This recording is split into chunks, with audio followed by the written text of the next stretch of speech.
How popular is Spider-Man? So popular that fans are clamoring for a movie trailer that doesn't even exist yet. The trailer for Spider-Man No Way Home, or some version of it, reportedly leaked online this weekend, sending millions of fans searching social media for any updates from the new movie. The film, the third installment, starring Tom Holland as Peter Parker, is directed in December. What the trailer actually shows is hard to know since it's already been erased from the internet, and Sony, the film studio, did this immediately respond to a request for comment ready to leak, so there are still a lot of unknowns.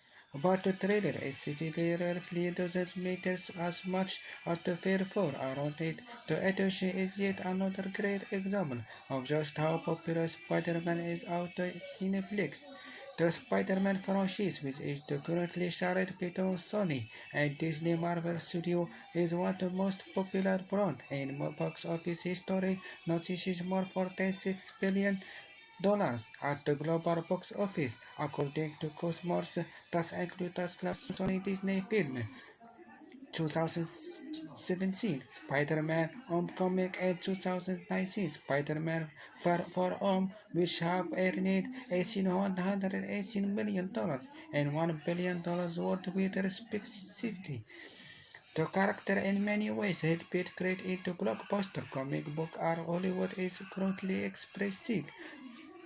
Spider-Man, which starred Tobey Maguire as the hero, shattered box office records at the time before going on to make more than 1,800 million global the film.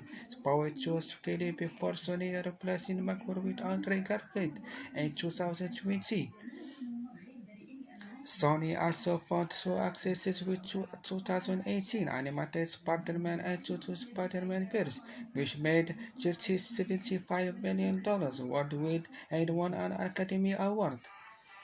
No Way Home is so hugely anticipated in part because there have been rumors that Maguire and Garfield could go on alone talks to Marvel Multiverse storyline, which opened up the series to a multitude of characters and realities. Those rumors have been shot down by the casting of prior villains, such as Jamie Foxx Electro, as some fans holding out hope. Theater owners are also optimistic that No Way Home will be the type of blockbuster that can help them get back on their feet. The film is set to hit theater in December 17 and could be the biggest blockbuster of the year. It has tough because it could only begin of the turn of money, but also help the industry springboard into 2020. So yeah, there have been some hits and misses so far this year at the box office, but a reaction is a briefly leaked trailer is any indication. The industry biggest hit is it streaming and to theater.